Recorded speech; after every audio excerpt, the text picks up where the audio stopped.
আসসালামু আলাইকুম, সবাইকে শুভেচ্ছা স্বাগতম। আশা করি সবাই ভালো আছেন, সুস্থ আছেন।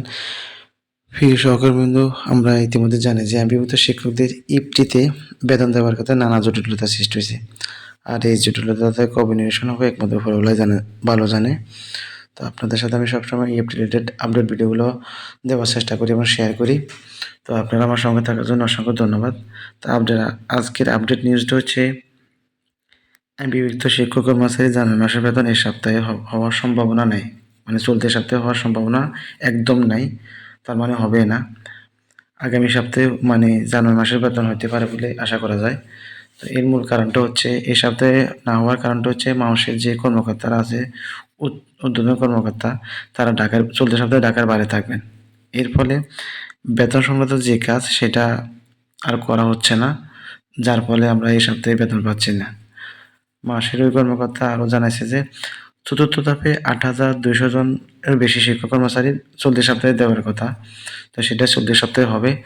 তো সেটার হওয়ার কারণটা হচ্ছে সেটা আইব্যাস প্লাস মাউসিতে পাঠাইছে। এই মাউসি এখন বেতন দেওয়ার জন্য প্রস্তাব করছে। তো সেটা এই জন্য আশা করা যাচ্ছে যে এই সপ্তাহে হবে। তো গত ১৩ তারিখে যে একটা নিউজ দেওয়া হয়েছে তথ্য আপডেট করার ব্যাপারে, তো সেখানে অনেক শিক্ষক কর্মচারী এখনও জানেন না যে তাদের কী কারণে, কোন ভুলের কারণে এই ইএফটিতে বেতন আসে নাই বা ইএফটিতে নাম আসে নাই। তো এই মাওসিদের বা ইএফটিতে যারা কাজ করে তাদের এই কথা ছিল যে আমাদের যে ইএফটি ড্যাশবোর্ড আছে সেখানে কার কী ভুল সেটা শো করাবে, তাহলে সবাই বুঝতে পারবে যে কী কারণে, কোন কারণে ইএফটিতে বেতন আসে নাই। কিন্তু এখনও সেটা দেওয়া হয় নাই। তো মাসের যে কর্মকর্তারা ওনারা বলতেছে খুব দ্রুতই একটা নোটিশ আসবে এই ব্যাপারে তথ্য সংশোধন করা, এই কার কী ভুল আছে সেটা তথ্য সংশোধন করে পাঠানোর জন্য। এই ক্ষেত্রে যদি ইপ্রিতে কোনো ভুল থাকে সেটাও সংশোধন করে পারবেন। আর এই ক্ষেত্রে তথ্য সংশোধন করার ব্যাপারে আপনাদের যদি আরও কোনো বিস্তারিত কুইরি থাকে সেটা আমার ভিডিওতে দেওয়া আছে। ভিডিওটা আই বাটনে অথবা ভিডিও ডিসক্রিপশনে লিঙ্ক দেওয়া থাকবে।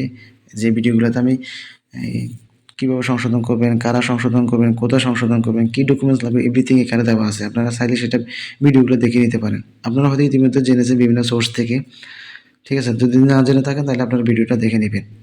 আশা করি আপনাদের অনেক যে মনে যতগুলো প্রশ্ন আছে সেগুলোর উত্তর পেয়ে যাবেন। আর আশা করতেছি যে শিক্ষক কর্মচারীর যে কষ্ট বা লাঘব, মানে যে কষ্টটা করতেছে সেটা লাঘব হবে। দ্রুতই মাসের কর্মকর্তারাই মানে যে শিক্ষক কর্মচারীদের কী ভুল আছে সেটা ইএফটি ড্যাশবোর্ডে শো করাবে। তো এই ছিল আমার এই ইএফটি রিলেটেড কথা। ভালো থাকেন, সুস্থ থাকেন। আল্লাহ হাফেজ। Wish all the best today.